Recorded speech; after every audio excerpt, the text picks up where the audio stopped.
There is a beach in Cyprus where the sunbeds are still set up. The umbrellas are still angled toward the water. The hotel lobbies still have their furniture. The mannequins in the shop windows are still wearing the fashions of 1974. Nobody has touched any of it in 50 years. Not because people forgot about it, because they weren't allowed in. Varosha was once the most glamorous beach resort in the entire Mediterranean. Elizabeth Taylor vacationed here, Richard Burton, Brigitte Bardot.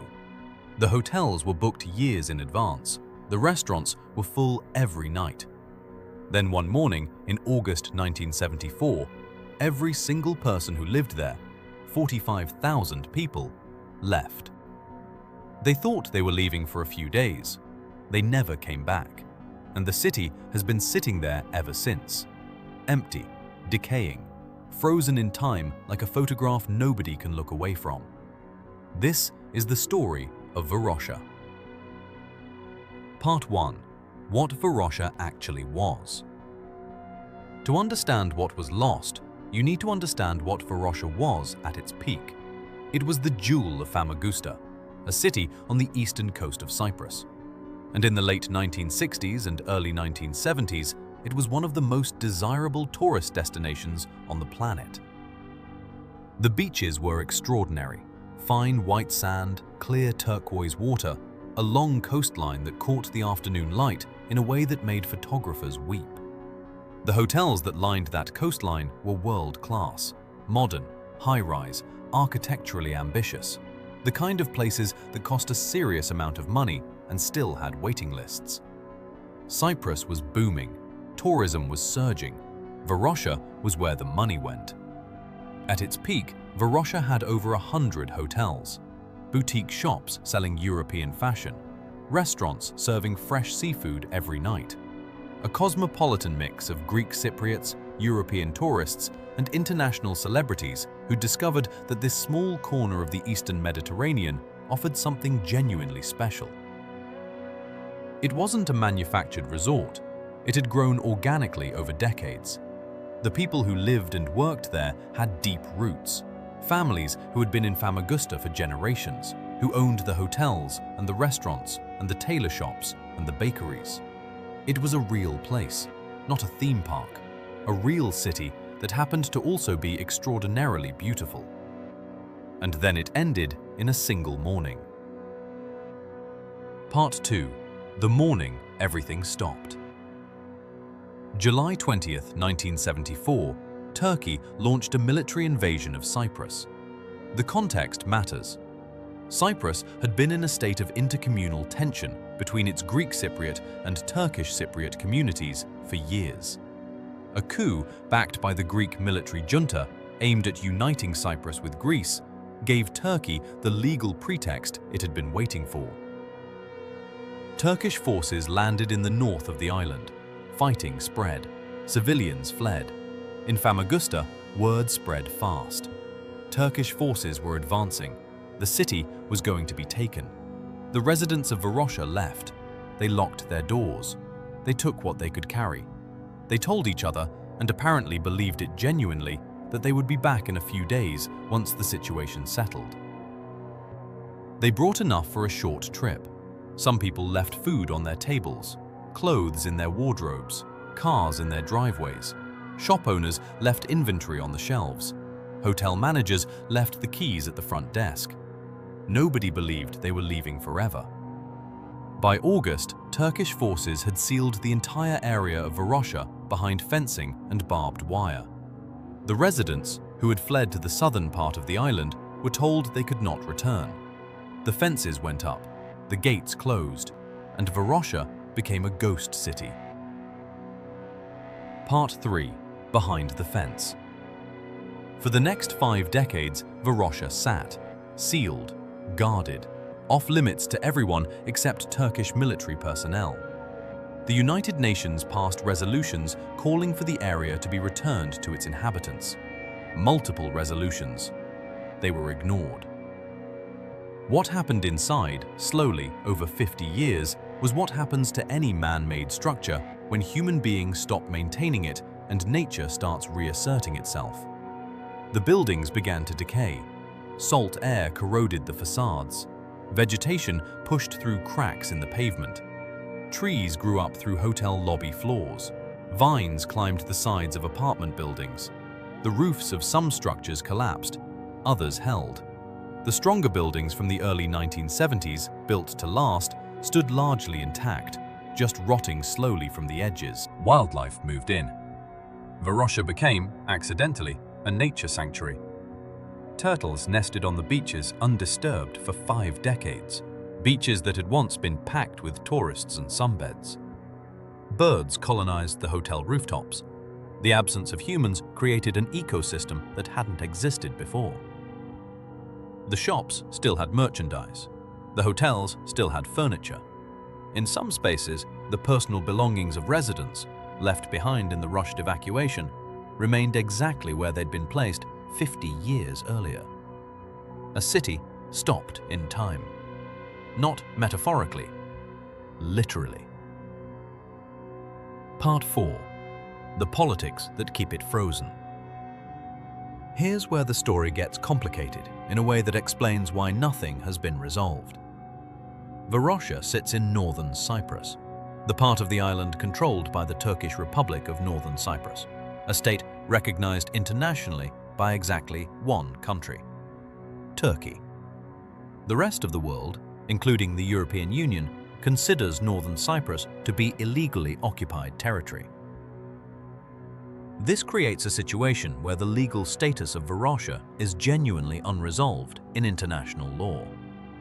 The Greek Cypriot residents who fled in 1974 and their descendants maintain their legal ownership of properties in Varosha. They have the deeds, the paperwork, the legal claim, but they have no ability to exercise that claim because the territory is controlled by a government the world doesn't recognize. Multiple rounds of negotiations, United Nations brokered, EU facilitated, bilateral, have tried to resolve the Cyprus conflict as a whole. All of them have failed. Varosha became a bargaining chip. At various points in negotiations, the return of Varosha to its original inhabitants was offered as a confidence-building measure, a gesture of goodwill that might unlock broader talks. It never happened. Every time negotiations got close, something collapsed. The geometry of the problem: 2 communities, 2 governments, 2 guarantor powers with competing interests, an international community that cares, but not enough, proved unsolvable. And Varosha kept rotting. Part 5. The partial opening and why it made things worse. In October 2020, something unexpected happened. The Turkish Cypriot authorities announced a partial reopening of Varosha. A section of the beachfront, not the full city, just a strip along the coast, was opened to the public for the first time since 1974. The reaction was immediate and furious. The Greek Cypriot government condemned it. The European Union condemned it. The United Nations Security Council passed a resolution calling the move regrettable and calling for it to be reversed. The argument was this: any unilateral action that changed facts on the ground in Varosha without resolving the underlying ownership and political questions made the situation harder to solve, not easier. Because once the beach is open, once businesses start operating, once people start building economic interests in a reopened Varosha, the pressure to actually resolve the original dispute diminishes. The urgency goes away. It's a pattern that repeats across frozen conflicts around the world. The longer the situation persists, the more people build lives around the status quo. The more the status quo becomes the reality, regardless of what the law says.